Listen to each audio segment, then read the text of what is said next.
I've probably worked with somewhere in the vicinity of 70 professional triathletes on their race fueling. That Triathlon Show, episode 40.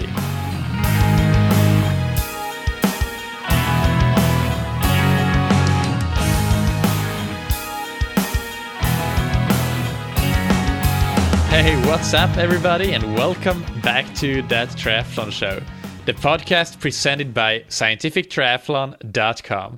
I'm your host Michael, and I'll keep this intro very short and sweet because the interview that we have on tap for today is pretty long. It's with Jesse Kropelnicki, head coach and founder of QT2 Systems, and a lot of other brands underneath QT2 Systems, in particular thecorediet.com. And that is what we'll talk about today. You'll learn how you should fuel your Ironman and half Ironman races, what kind of fueling you should do in training to support that race fueling to allow you to handle what you need to do on race day, and how you should do with your day-to-day nutrition to complement that fueling in training and racing, and what you need to do that, because obviously there are things like body composition and a lot of other things, recovery, your immune function and so on, that are affected a lot by your nutrition. So it's a very difficult equation to solve, but Jesse and his team at The Core Diet has been doing it for a long time, very successfully. So I found this interview incredibly insightful. Let's just dive right in and have a listen to it. All right, on today's interview on That Triathlon Show, I'm talking to Jesse Kropelnicki from QT2 Systems and The Core Diet, and from a lot of other places, because this man has a lot of things going on. Jesse, welcome to the show, man. Thanks. No worries. Happy to be here. Yeah, so as I alluded to there, you're doing a lot of things in triathlon and endurance sports in general. So can you just tell us a little bit more about your background? Yeah, sure. Just a little bit about my background. I'm actually an engineer by education, and got into triathlon and endurance sports in '97, and kind of accelerated from there. Prior to that, I was into weightlifting and was quite a bit bigger than I was in my triathlon life, and really picked up a lot of nutrition knowledge and background really from the weightlifting days, and kind of carried that into triathlon. So where we stand today is, the QT2 Systems kind of family of endurance preparation businesses includes a brand called Outrival Racing, which is a triathlon preparation brand, a brand called the Cycling Formula, which is cycling specific, a brand called the Run Formula, which is run specific, of course, the QT2 brand, which is real detailed triathlon preparation for high level athletes. We coach 35 professionals there, qualified 37 athletes for Kona just last year, as an example. And our last brand is The Core Diet. And The Core Diet is our nutrition-specific business or brand where we have registered dietitians that work with endurance athletes exclusively on a daily basis. So that kind of brings us all the way up to speed here. Yeah, and one thing that I just thinking off my feet here, you also have a book that is reasonably new about endurance or nutrition, I should say, for endurance athletes. Yes, this is true. Yes, this was released in January. It's the endurance training cookbook, and really covers 50% of the book is around how to properly approach race day fueling and day-to-day nutrition as an endurance athlete. The other half of the book is recipes, and they're really practical, good quality, clean recipes that fit the principles of the Core Diet. Book's available obviously on the Core Diet website and also on Amazon. Yeah, and that's a perfect segue into today's topic, which I've been mentioning in the intro to the listeners. We'll talk mostly about nutrition on race day, in training, and in your day-to-day life. So how do you tend to start these conversations when you go over the theory about the Core Diet? Does it start from race day, or does it start from the day-to-day nutrition? I would start with the day-to-day, because that really is your foundation as an athlete upon which almost everything else is built, whether you're talking about the training itself, overall life health, immunity, or race fueling. So it kind of starts the day-to-day, but you've kind of split it up the right way. Even with the Core Diet, our services are really split in two. You kind of have the day-to-day nutrition services, that's kind of how to eat as an athlete between workouts to optimize recovery, enhance immunity, recover from training sessions so you can apply more training load. And then there's the fueling piece of it. That's what you do immediately prior to a session or race, during a session or race, or immediately after.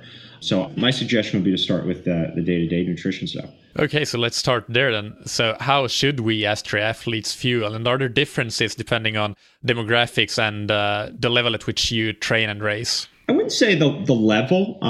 There's definitely differences based upon kind of the body composition of the athlete and where the athlete wants to go. Any athlete who's serious about improving performance should be serious about their day-to-day nutrition and overall nutrient density. But how they kind of tweak that day-to-day nutrition is mostly going to be dependent upon body composition and where they need or want to go. So what I mean by that, and I outline this in the book as well, is, for triathlon and really every sport, there's an optimal, what I call lean BMI for that sport. So let me lay the groundwork for a couple things here. I'll probably spend about 5 minutes talking this through. I just think it's a good backdrop. So you kind of have the body fat percentage of the athlete, and then you have what's called BMI. And most people have heard of BMI, but realize that body fat and BMI are two separate things. So BMI is body mass index. This is the thing that when you go to the doctor, they usually put you on a scale, and they measure your height, and they pump out the BMI. So the BMI is really a measure of how much you weigh relative to your height. What it doesn't know and what it doesn't do is differentiate between muscle content and fat content, which obviously for the triathletes, that's an important thing to understand, right? So the kind of ultimate bookend example here is when you looked at Arnold Schwarzenegger when he was Mr. Olympia, he probably had a lean BMI of 29, which is very, very high. And honestly, on the BMI scale, it says you're morbidly obese. But the reality is that Arnold Schwarzenegger couldn't be anything further from obese. He was just very, very muscular. So he had a body fat percentage of 5% or maybe 4% on competition day. So obviously BMI for the athlete isn't a good measure on its own. However, when you combine the metric of BMI with body fat percentage, it really tells you a lot about the athlete's muscle content, okay? So the example here is if I have an athlete that, let's say it's a male athlete that is 17% body fat, that we believe we can get down to 5% body fat, what we do is we adjust their current weight, assuming we will get to 5%. So let me run through an example here. Let's say the athlete weighs 150 pounds, just to use simple numbers. Athlete weighs 150 pounds. Athlete is presently 15% body fat, and we believe we can get this athlete to 5% body fat. That means we're looking at a short-term, let's say, weight loss of just fat of 10%. 10% of 150 pounds is 15 pounds. So therefore, the race day body weight over a short-term period for this athlete is going to be 135 pounds at that 5%. So we kind of assume we're going to get to that 5% body fat number over a period of time just by losing body fat through manipulating the diet. Now, of course, we never want to lose weight too quickly. We don't want to lose more than a pound per week. Otherwise, it would become detrimental to both the athlete's immunity and training sessions. So assuming we have the 15 weeks to get to that body weight, that would be our race day body weight. But where we get kind of more valuable here is we take that 135 pound assumed race day body weight, which is what I call the lean adjusted body weight, and then we calculate BMI. So what is the kind of equation for BMI? BMI is the body weight of the athlete in pounds multiplied by 703, which is just a constant, divided by the athlete's height in inches squared, okay? That gives you the BMI. So now BMI tells you a lot more about the athlete's muscle content because I've taken off the body fat. It tells me only about the muscle content for the athlete, which is now, again, much more valuable to the athlete or the coach to understand where the athlete's limiters may lie. So what we find is that every sport kind of has an optimal lean adjusted BMI, meaning that every sport really has a different requirement or component of strength that's required from the athlete, kind of at an optimal level. So what we find for triathlon is that most females need to have a BMI, a lean adjusted BMI of around a 20, and males around a 21. That's just the kind of the sweet spot. Now, to show the differences between sports, we find that marathon, for example, is more like 18 for the females and 19 for the males. Obviously, running is a lot less strength governed. It requires a lot less muscle content than the sport of triathlon. If I looked at another sport, let's say like rowing, those lean BMI numbers would be a lot higher. So as we talk about day-to-day nutrition, I think it's important to understand those concepts. You kind of have short-term race weight, which we manipulate body fat percentage to get to over a short period of time. And then we kind of have long-term race weight where we're trying to get to those optimal lean BMIs and remove strength as a limiter. Or conversely, if an athlete comes in at 22 or 23 who's a male lean adjusted BMI, they probably have more muscle than what's required for the sport of triathlon. Therefore, strength certainly is a limiter, and actually the muscle content is more weight than the athlete needs to carry around for the sport of triathlon. It actually slows them down. So those are kind of the two ways I like to think about body composition and kind of where the day-to-day nutrition steps in. So just a couple of things here. In the formula for BMI, can you repeat that? Because I seem to remember having learned another formula in school, which was your height in meters squared divided by your weight. No, the other way around, of course. Your weight divided by your height in meters squared. But you had a constant in the formula as well. So now I have two formulas to work with. So I don't know if my learnings have been incorrect, or can you clarify that? Yeah, no, you're exactly right. I mean, obviously, if we change input units here to kilograms and meters or centimeters, of course, then the constant changes. So, I just gave the imperial version of that formula, which is the constant of 703 multiplied by the weight in pounds divided by the height in inches squared. So if we switch to metric, obviously that constant needs to change. Let me see if I can quickly find that. I would assume that the formula that I've learned is correct, and that constant has been it has arisen from the fact that it has been converted into being used with imperial units. So that's correct. That's exactly right. So I think the formula in metric is actually weight in kilograms divided by height in meters squared. Exactly. Yep, I agree. Okay, and then the second thing was, so to give some reference on the body fat percentages and the BMIs that typical age groupers have, let's say when they get into triathlon and a couple of years down the line, but before being Kona fit, what would you say is the norm here? Yeah, I mean, obviously, optimal body fat percentage is going to be dependent on gender in a big way, and also I'm not talking optimal here, but just so people, if they don't have a clue about where they are at the moment, what is a typical triathlete? Not considering if they are optimal, but just getting into the sport or at some point earlier in their triathlon career. If I kind of look at the current, let's say demographic of triathletes, not super high end athletes or beginners. Most males are probably sitting around 12, 13%. Most females are probably in the 18 to 22% range. Obviously, there's going to be extremes in both directions, but that's probably about where most people sit, which presents a great opportunity for many athletes. Removing body fat that isn't required for health is going to be a massive impact on race day performance. How much? I mean, let's use our example here. If I have a male that's at 12%, we believe given the age and demographic, they can get to 6% or 7%. That's a 5% loss. Again, if they weigh 150 pounds, it's 7 or 8 pounds. 7 or 8 pounds for a half Ironman distance event is worth about 7 or 8 minutes. For Ironman distance event, it's worth in that 14 to 16 minute range, which is huge. Yeah, definitely. And to think about how much money you can spend on lighter components for your bike, but probably the low-hanging fruit there is, for most, their body fat percentage, because there's usually something that you can shed on that front. All right, so we have covered the basis here. So what then do you do in your day-to-day nutrition to get to those more optimal BMIs and body fat percentages that you talked about? Yeah. No, I mean, when we founded the Core Diet over 10 years ago, we tried to put together something that was easy to follow for athletes. And why is that? Because triathletes have an infinite number of things that they could spend time, money, and stress on, both in their day-to-day life and in their triathlon preparation. So, I came from a place where I used to track every protein, carbohydrate, or fat that I put in my body every single day for years. And that obviously takes a tremendous amount of stress, time, and effort. That's not stress, time, and effort I think triathletes should be spending. There's probably better places to be spending that, whether it's other restorative techniques, training load itself, or more sleep, right? So the Core Diet is really focused on the core foods. So the core foods are foods such as lean meats, fruits, vegetables, nuts, seeds, legumes, and dairy. So you'll notice what's not in there is grains or refined sugars at all. So the core foods are really those foods that have significant nutrient density, but also keep blood sugar very, very stable throughout the day. And these are really the foods that the human body was kind of meant to eat and evolved on over many, many years. So, for the triathlete that is training a good chunk of many other days, let's say I have a more serious triathlete that's training 15 or 20 hours a week, on average, they're spending 3 to 4 hours per day training. Obviously, during their training, they're not getting significant nutrient density because they're focused more on the performance fuels required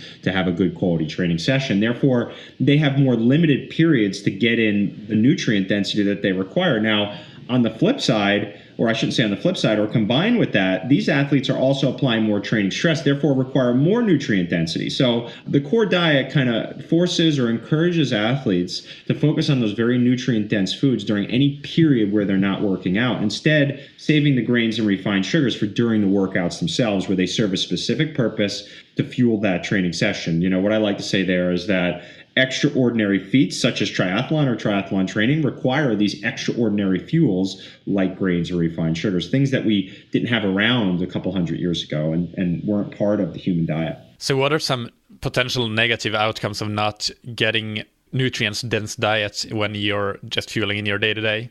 Yeah, this is, comes back to the basics of triathlon prep. And, the buzzword here is the super compensation cycle, right? That's what every athlete is trying to achieve. They're trying to break down their body with a difficult training session, do everything in their power to recover quickly so they can do it again. And the athlete who is able to apply the most training stress over the longest period of time is the athlete who's going to make the most progress. So nutrition is a big piece of that super compensation during the recovery phase of it. After I've done the damage during the workout and hopefully provided good fueling during the workout session to do more damage, the clock is ticking and the race is on. How quickly can I recover? So if you don't have optimal nutrient density between workout sessions, those recovery periods are going to take longer. And therefore, number one, you're not going to be able to apply as much training load over the longer period of time. Number two, it's going to be a detriment to the immunity of the athlete. They're more likely to get sick, maybe more times over the year, and therefore, again, apply less training load because when they're sick, they can't apply the training load. So, those are a couple of the key areas that really play into this and why it is so critical. And and I want to emphasize that the immune system and how important that is, because that's something that I notice a lot in the athletes that I coach, that the ones that never seem to get sick, how even though they're not doing anything extraordinary on any given day, but just that consistency they can put in on every single day, except rest days, of course, going out and performing, being able to do that and not having those sick leaves in between is definitely something that in the long run is going to have a compound effect on how much you develop. So that's a key point, I think, that needs to be emphasized. What about macronutrients and ratios? Do you have any guidelines for that for the listeners? Yeah, and I'll that's a perfect question because I'll elaborate a little bit more on some of the specifics of the core diet. So I kind of outlined the core foods. Those are the foods you're focused on during any period between workout sessions. But we also include some what we call workout windows. And this is the 1 hour prior to a workout session where the athlete can have some grains or refined sugars, because there it serves a specific purpose to pre-fuel the workout session to come. Then we have a workout window that's post-workout. That's as long as the workout was. So the logic there is if I have a 3-hour ride, I have 3 hours post-workout to have some grains or refined sugars. Now, when an athlete fuels well during a workout, they usually replace about 50% of the caloric expenditure during the session.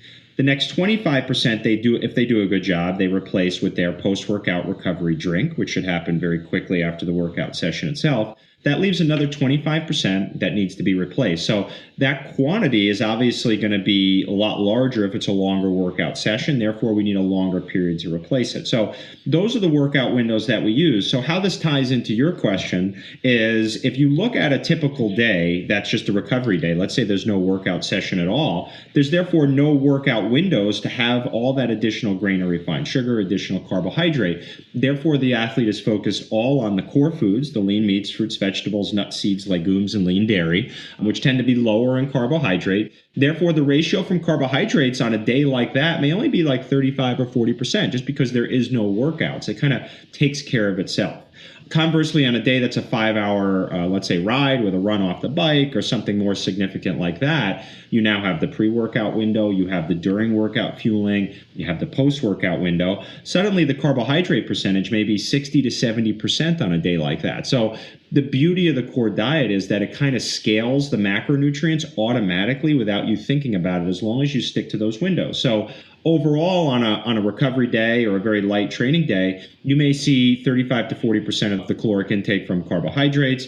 You may see the fat content be around 30% and the remainder about 30% from protein. On a heavier training day, those ratios shift totally. You may see 60 to 70% from carbohydrate.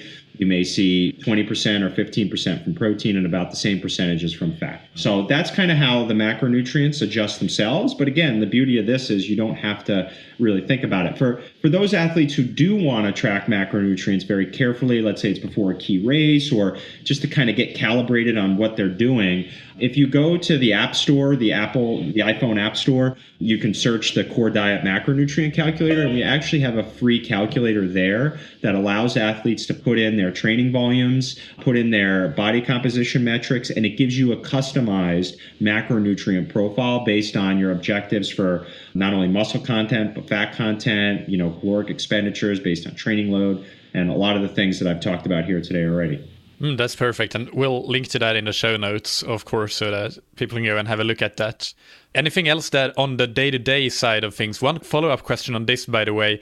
In your 1 hour pre-workout window, I'm just thinking that I might have a banana or something 1 hour before a workout to fuel up on carbs, but usually I try to have that, like the 1 hour is my limit, so it might be an hour and a half before, actually, just to make sure that I can digest that and absorb the energy. But I might not have the right knowledge about how quickly the right kind of food is digested and absorbed in your body. So do you have anything specific on that note? Yeah. The glycemic response of a higher glycemic carbohydrate like a grain is going to be about an hour. It peaks out at maybe a half hour, 40 minutes, and then starts to drop off after that. So that's why we use the 1 hour window. Now, depending on the type of workout session it is and the particular athlete, the fat, fiber, or protein content in that pre-workout meal is going to need to be kind of looked at a little bit more carefully. So for many athletes, a banana is fine within the 1 hour window. If it's a run, no problem. Other items that you could think about is just a simple granola bar,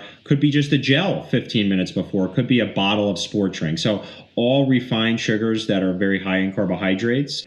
The type or exact choice of that stuff, again, is going to be dependent on the GI distress for the particular athlete. But what I can tell you is that product should be very carbohydrate focused. The banana is a great idea. It obviously has potassium, has carbohydrate, very light in fat, fiber, or protein. But the main thing here is to generally avoid fat, fiber, or protein, particularly if it's a run during that 1 hour window. Why is that? Because fat, fibers, and proteins tend to dilute the blood sugar response of any carbohydrate that you may have, which is why if you look at the core foods that you're eating on a day-to-day basis between workouts, most of those foods have a significant amount of fat, fiber, and protein, which is why they help keep blood sugar stable between workouts. That's exactly what you want to do to maintain body composition. So, for the exact reason why fat, fiber, protein is great in the between workout eating is the exact reason why it's not so good pre-workout or during workout, because it slows digestion. That's the last thing that you want just prior to a workout session or during the workout session.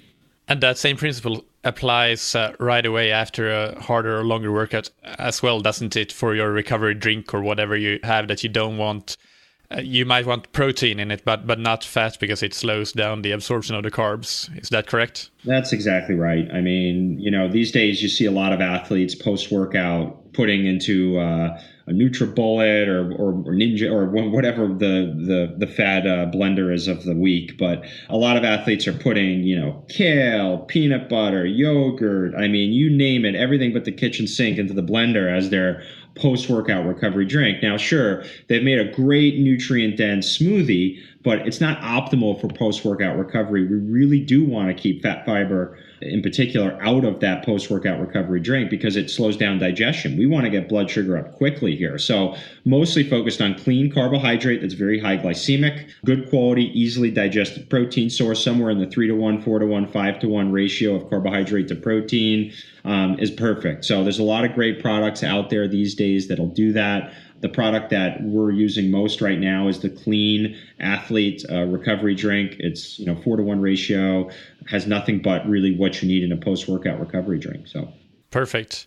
So I think that we covered really well the day-to-day, or is there anything you want to add on that front before we move on to the within training? Yeah, I mean, we covered most of the details. The only other thing that I'll mention is I've kind of outlined the core diet principles and approach with core foods during non-workout periods, the pre-workout window, post-workout window, post-workout recovery drink. That is all great for maintaining body composition and meeting the caloric expenditures of the day. If you're an athlete that's in a position that needs to lose body fat or would like to lose body fat, that makes sense and is healthy, the only tweak you make to this approach is you remove the post-workout window. So think about the logic that I mentioned before, where we have that post-workout window there to replace that last 25% of the expenditure. So if I remove that 25% that I didn't replace creates the caloric deficit to reduce body fat. So just to summarize here, if you're an athlete that is in a position to lose body fat, remove the post-workout window. Everything else remains the same. We definitely do not mess with our during workout fueling, because that's the one thing that allows us to train hard and allows us to practice the number one limiter in long course racing, which is fueling. So we never mess with that. We just remove the post-workout window. So we have our recovery drink and then go right back to the core foods. And it's that simple. Okay, perfect. So then what about in-training fueling? How do you approach that at Core Diet? Yeah, it's, we've, just to provide a little bit of backdrop here, we've worked with probably 2,000 to 3,000 athletes developing detailed race fueling plans. So we have seen everything you could possibly imagine, from high sweat rate people to low sweat rate people to high salt sweaters to low salt sweaters. You name it. I've probably worked with somewhere in the vicinity of 70 professional triathletes on their race fueling. And I can tell you right now that it is the number one limiter in long course racing, which is a sin to me, because athletes spend tons of time away from their families, making sacrifices, spending tens of thousands of dollars on gear, and then they go to that big race that they do once a year and they're limited by nutrition. Just awful. It's so easy to fix. It's something that you have 100% control over as an athlete, and it just amazes me that it's still such a primary limiter. So I just wanted to say that up front. How do we approach it? The biggest changes we make with athletes fueling are to make sure that they're getting enough fluid and sodium. Most athletes drastically underestimate the requirements in those two areas. What's an easy way for an athlete that's racing a half Ironman event or an Ironman event to make sure that they're drinking enough? It's pretty simple. You need to make sure you pee at least once in half Ironman on the bike, and you need to make sure you pee at least twice in Ironman on the bike. If you don't do those two things in those races, then you are not going to perform to your potential. Period. That's pretty great advice. And a lot of the things that I hear here on the podcast are things that, while great, there are things that, they're well known and you've heard them before. But this is a really gold nugget of information that I've never heard before. So I just wanted to chime in. And yeah, that was a great tip. Yeah, no worries. And, an athlete can obviously figure out their sweat rate pretty easily. You see athletes that don't look at this at all. And then you see other athletes who way overcomplicate it. They think they need to go to a lab to find out their sweat rate. I mean, if you've done a few races, you could very quickly figure out, okay, I had 3 bottles on the bike in this half Ironman, it was 70 degrees out. I had 5 bottles on the bike in this half Ironman, it was 90 degrees out.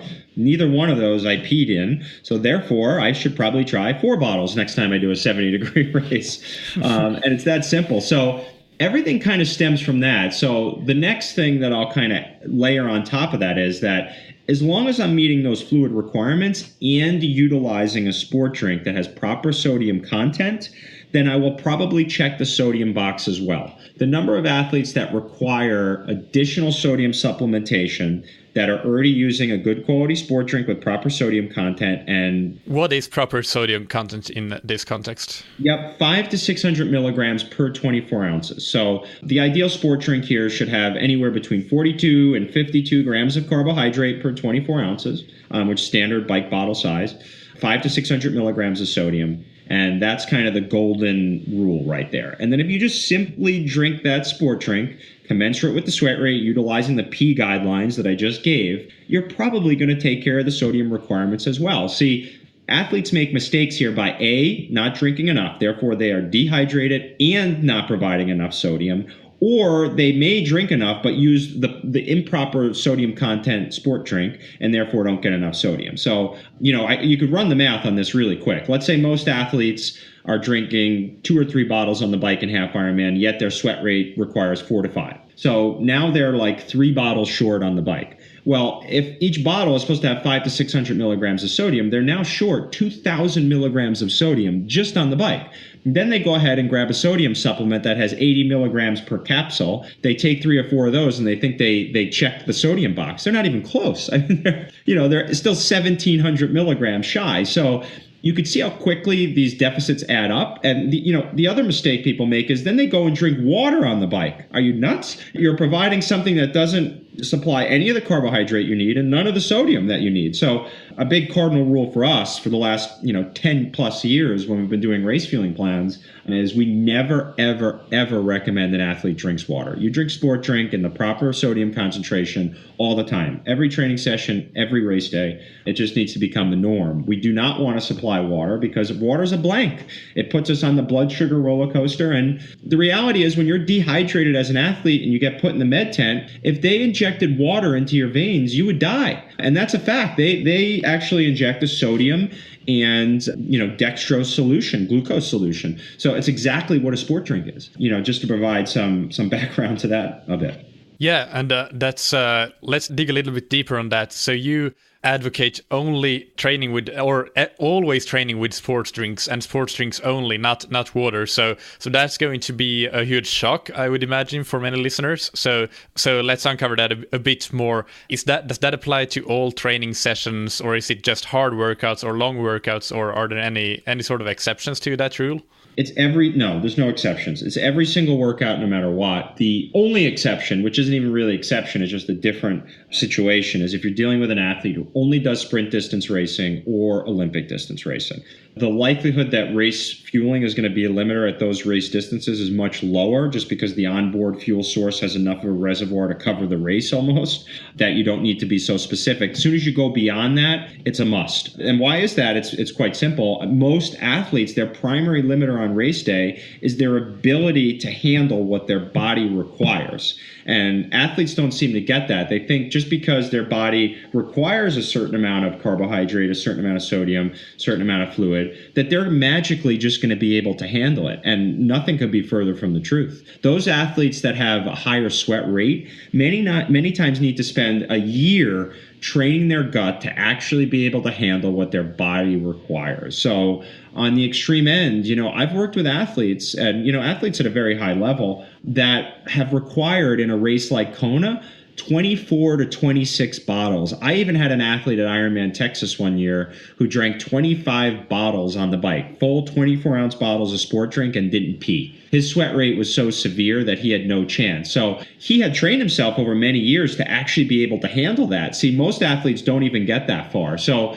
when you switch an athlete from that's accustomed to drinking water to exclusively sport drink, first thing they do is throw a tantrum. Once they get over that and they push on it a bit more, you need to get them to practice it over multiple weeks exclusively. It usually takes 3 to 4 weeks to get athletes to the point where they can handle exclusively sport drink at a rate that's commensurate with their sweat rate, which is where the real value is. Now suddenly you've removed nutrition as a limiter on race day. But most athletes arrive on the starting line, unfortunately, in a position, they don't even know it, where they can't handle what their body requires. It doesn't matter what their training is. It doesn't matter how fit they are. None of it matters because they're already on the starting line in a position where they can't handle what their body requires. So that's what we try to avoid. Yeah, and that makes total sense. It's like you wouldn't go run a marathon without building up your running volume, your long runs to the distance that where you know that you can handle those few extra miles that you maybe didn't cover in the long run, but getting very close. And then but then the difference between what you would do in training for nutrition and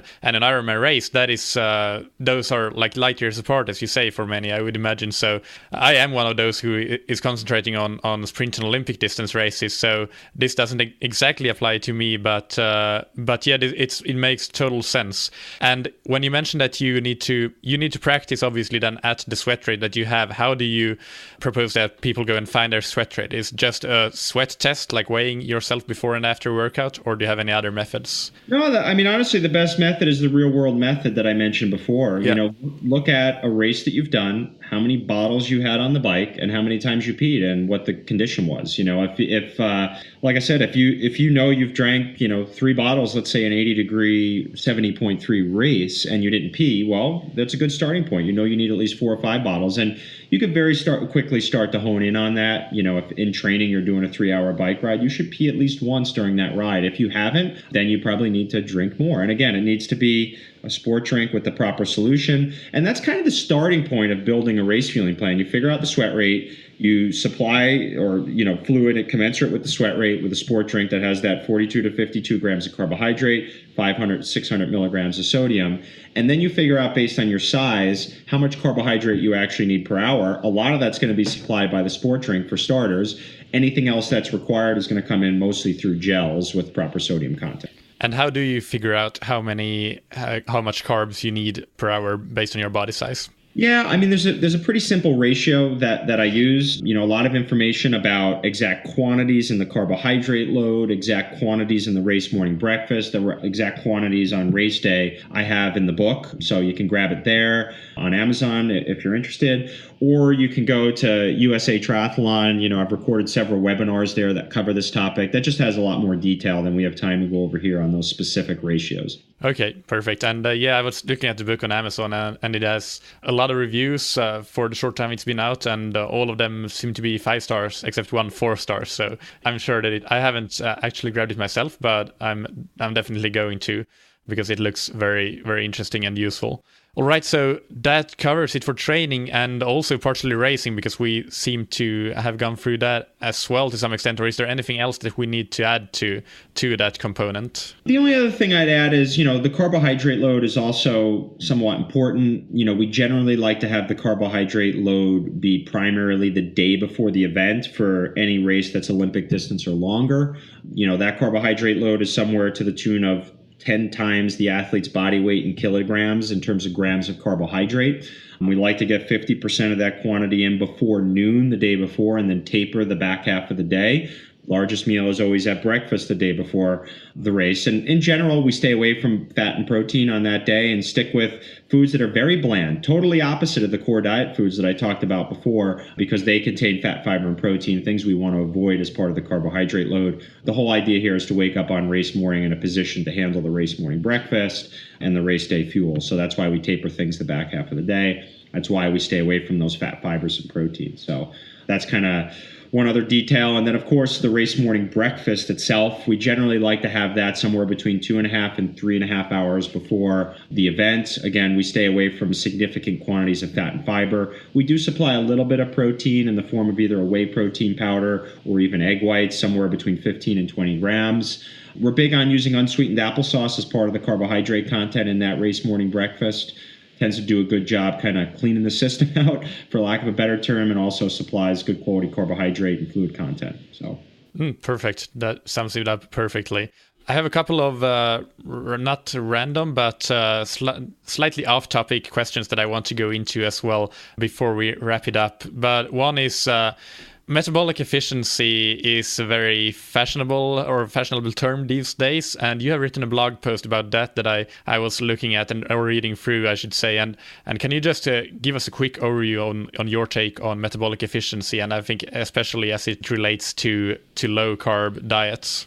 Yeah, absolutely. I think just from everything we've gone over so far, the listeners probably realize that I'm not an advocate of this approach. I could walk through very quickly the pros and cons from both a day-to-day nutrition standpoint and race fueling standpoint. Please do. Yeah, for those listeners that don't know what this means, metabolic efficiency, it's, to sum it up and keep it simple, it's very simply the approach of trying to train an athlete to be able to operate or exercise utilizing more fat than carbohydrate. And the theory is that you will then therefore be more efficient, require less fuel, not have to carry as much, so on and so forth. The reality is that most triathletes are so stressed, Their endocrine system and adrenals are already overstressed. They're drinking tremendous amounts of caffeine on a daily basis to get through their workouts. They're usually lacking sleep. They're under work stress, financial stress, and other stress. So the general approach that most people take to trying to achieve so-called metabolic efficiency is to not eat during many of their workouts, some of their workouts, right? To promote metabolic efficiencies, if you will. So for these athletes, that approach is almost a death sentence to their system because they're already overstressed. So now we're taking an already overstressed system and applying more stress to it by not feeding it. So quite simply, that's a silly thing to do as a typical triathlete, right?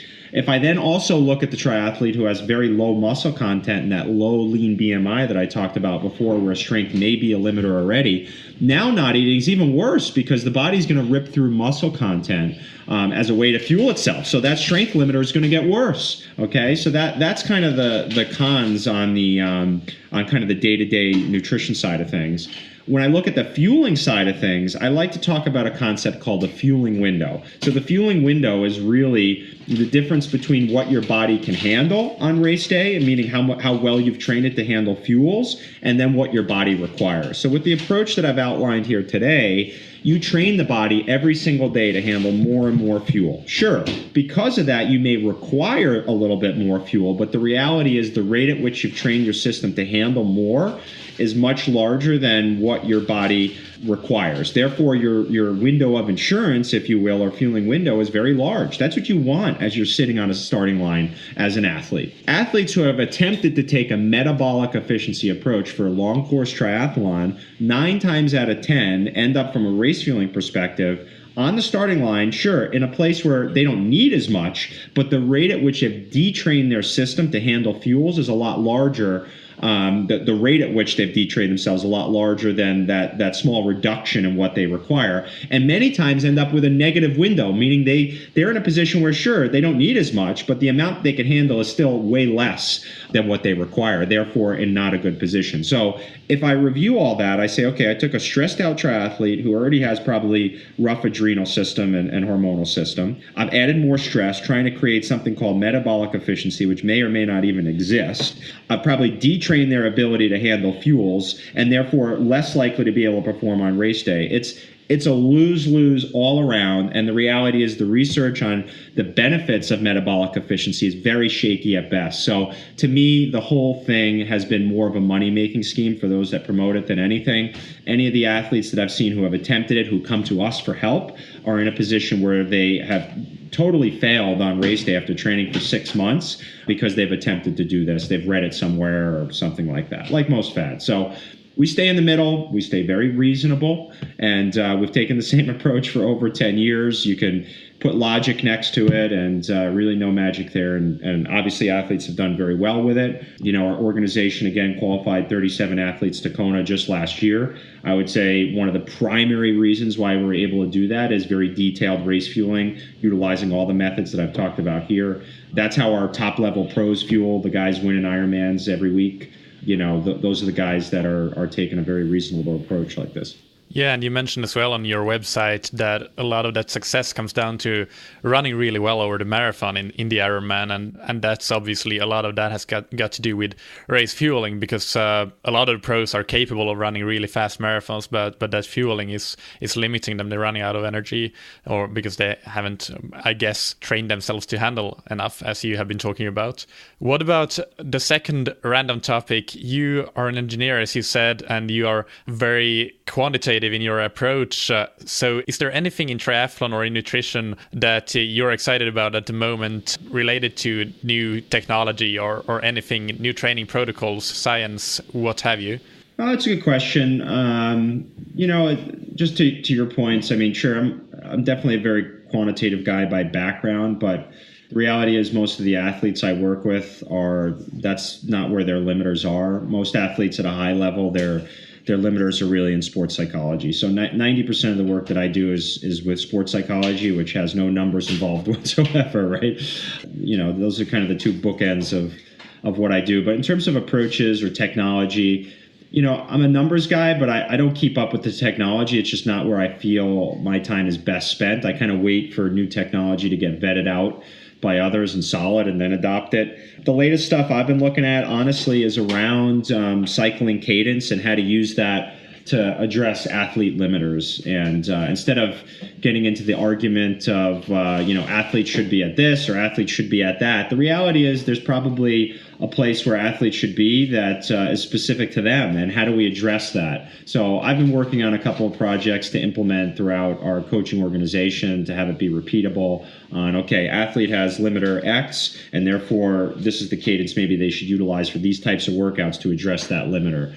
And if you look into cadence, there's, conflicting, and there's actually some pretty good research out there if you look around enough kind of on optimal pedaling cadence. And it's a really interesting topic just because I think triathletes tend to become more aerobically efficient. The robustness of their aerobic engine is probably a lot bigger than most other endurance athletes just because of the quantity of endurance exercise that goes through them. Therefore, many times I think the engine can run a little bit more efficient and further than their peripheral system. So when you look at the triathlete cycling, the way that they should treat cadence to address that situation maybe should be quite a bit different than the cyclist who isn't swimming or running, developing the aerobic engine as far as the triathlete will. So without spending a whole nother podcast going into it, that's kind of been my latest little project. Yeah, that's cool. So, I remember seeing a study recently that came out on comparing 60 RPM versus 90 RPM for a time trial. I don't remember how long it was, but in cycling, and the 60 RPM was significantly better than the 90 RPM. In that small study, it wasn't extremely big, but it was still something that went against what is kind of touted out as the norm, which you hear people all the time saying that you must pedal at between 85 to 95 RPM, and it's probably not as simple as that. Did you have a comment on that? No, yeah, I agree. Like everything in triathlon, there's no one size fits all. As soon as you hear someone say that, I lose credibility in what they're saying because there's no one size fits all for anything in triathlon. Everything is just very specific to the athlete, their limiters, where they are in the season, what limiters you're trying to address, so on and so forth. So. Yeah. Finally, I just have 3 very short rapid-fire questions for you. So what's your favorite book, blog, or resource related to triathlon? Ooh, that's a good question. I used to have a bunch. I'm just so busy these days. I have a tough time looking after new stuff. I mean, I just fish around. You see stuff pop up on social media, which of course can be dangerous, and you hear that all the time too. But you click on the stuff and you read it, and you got to put it through your own filter. And many times there's a nugget or two in something that you haven't thought of, or a different way to think of it. And honestly, these days that's most of what I do, and it leads you to different places, Do you have any book or something for sports psychology that you mentioned earlier that you like? Yeah, for sure. I mean, there's some really good resources out there, but honestly, the USOC sports psychology references are the best that I am aware of or have utilized. I've utilized them for years. The USOC created 2 sports psychology references after an Olympics. Maybe it was 2008. I don't remember exactly which one it was. When they had surveyed their athletes in all sports, this isn't just triathlon, they said, what was the number one thing that you felt the least prepared for as you went into the Olympics? And the overwhelming answer to that question was, we didn't feel we were prepared mentally. So following that, USOC put together a major initiative to create resources for both the coach and the athlete. So they're kind of a dovetailed 2-book series, one for the coach, one for the athlete. They're just really hard to get a hold of. You have to contact the USOC directly to get those, but they are a great resource. Okay, cool. I also like James or Jim Lohr. His resources over the years have been really strong. He's got a couple of books out there that are great reads on sports psychology. Okay. What's your favorite piece of gear or equipment? Favorite piece of gear or equipment? Boy, these are good questions. I mean, obviously heart rate monitor is an invaluable tool. So if I had to pick a favorite, just by default, it's probably going to be the heart rate monitor. Between training on race day and training and race day approaches, if you know how to use a heart rate monitor and take things in context, it's just such a powerful piece of gear. I think it would be difficult to do it without that, at least especially when you're working as a coach with athletes remotely. sorry for not making this rapid fire, but I gotta make a follow-up question on this. So why do you prefer heart rate to power or pace in cycling and running, since you answer heart rate monitors, or do you use them both? Because I've been less and less actually using heart rate recently and becoming less and less interested in them, just because I find that it's so limiting, but I may be missing something, and in that case I'm very curious to know. Yeah, no, it's just like my previous response. There's no one answer. I mean, when it comes down to it, if you're utilizing pace, power, or heart rate to dictate a training load as a coach or as an athlete to your own training, the reality is your body doesn't know the difference, right? It's just the training load. So that's true. Yep. Whatever you think you can apply the intended training load with the most accurate way as either a coach or athlete is the right answer at that point for that person. So we utilize heart rate, power, pace for sure. Sometimes we utilize heart rate to dictate the training load if it's below lactate threshold, but then we're certainly collecting pace and power as a metric on how the athlete is improving. Usually we very rarely ever utilize heart rate beyond threshold. We focus more on pace and power targets just because it becomes a little bit more impractical to utilize heart rate to dictate that. But like I said, regardless, it's really not a discussion of this one's better or this one's worse. It's about utilizing the various tools you have as an athlete or coach to get the intended result. So that's kind of where we're at. And I just feel the heart rate monitor, again, if you can wrap it in the right context, you know how to use it as a coach and an athlete, it's probably the most valuable tool. Do I want to give up a power meter with that and give up a GPS for pace? No way. I still want those too. But if I had to choose one, I'd want to have the heart rate monitor. Yeah. Okay. Great answer. Finally, what's a personal habit that's helped you achieve success? Personal habit, to-do lists, no question. I wake up every day and my first thing that I do is I add to my to-do list. And I usually pick 5 or 6 items that are the most critical on my to-do list, and I put a star next to them. And those are the ones that I plan to get done that day. So every day is a process of adding to that to-do list, starring items, and then removing the ones that I finished that are starred. So I think the common mistake is people have to-do lists either on a daily basis or over a chronic basis that are just too long. Therefore, they always have a sense of failure. So by using the stars, it allows you to create a doable goal for the day, and you feel a lot more accomplished when you finish those at the end of the day. Okay, thank you so much, Jesse, for your time. You've been very generous with it. We have been going on for quite a bit longer than I expected, but it's been so much good stuff that it was great to be able to dig deep. And I know that you have to go now. So to all the listeners, this has been Jesse Kropelnicki from QT2 System. Thank you, Jesse, for coming on the show. No problem. I just want to mention one other thing that I didn't mention. I've also been involved in a recent project called the Fieldwork Nutrition Primo Smoothie. And we created a nutrition product that fit the principles of the core diet and also provided nutrient density that we many times see deficient in endurance athletes. But you can check it out, Google Fieldwork Nutrition Smoothie. We could send you a sample, try some. It's a great just day-to-day meal replacement product between workout sessions. We felt the endurance world hasn't really had a product like that, and there was kind of a need for it. So check it out if you get a chance. Yeah, we'll have it in the show notes as well as all the other ways to connect with you. I'm sorry, I completely forgot to ask about those ways, but it will all be linked up in the show notes. Okay, thank you, Jesse. Talk to you later.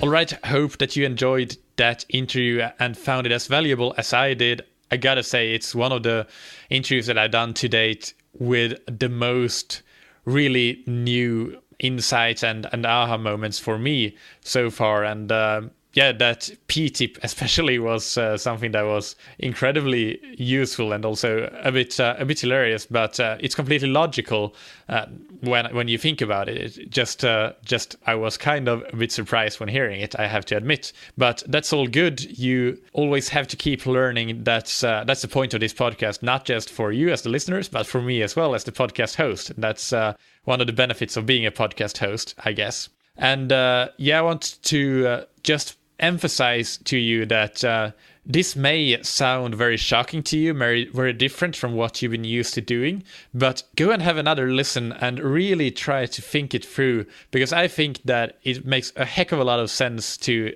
apply this approach to your half Ironman or Ironman training, because that's where fueling is really going to be a limiter. This doesn't necessarily apply as much as Jesse said if you're a sprint or Olympic distance triathlete, but for long distance triathletes, fueling is the fourth discipline, and the fourth doesn't mean that it's any less important than any of the other three. It's equally important because you will run out of your stored glycogen in your body, so you have to be able to take on external fuel in those races. That's just the way it is, and that's why I encourage you to, if you aren't totally convinced, listen to this episode again and really, really try to think through the arguments for doing it versus not doing it, because I'm sure, absolutely sure that this works, and the proof is in the athletes that Jesse and his team has been working with. So they've had so many great results, great athletes, and great marathons, as we mentioned in the interview as well, that they have got to be doing something right.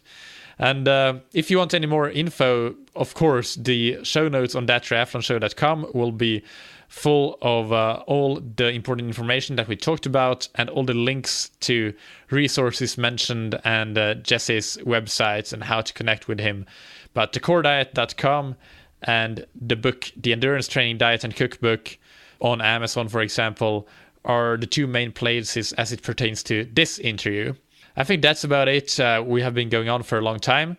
So remember to go to the show notes, thattriathlonshow.com. Send me your emails with questions to michael@scientifictriathlon.com. That's Michael with a K.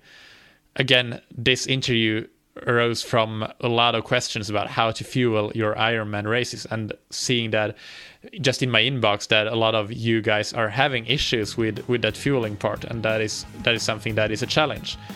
So I hope this helps. All right, in the meantime, until the next episode, I hope that you, as always, keep training smart and keep loving triathlon.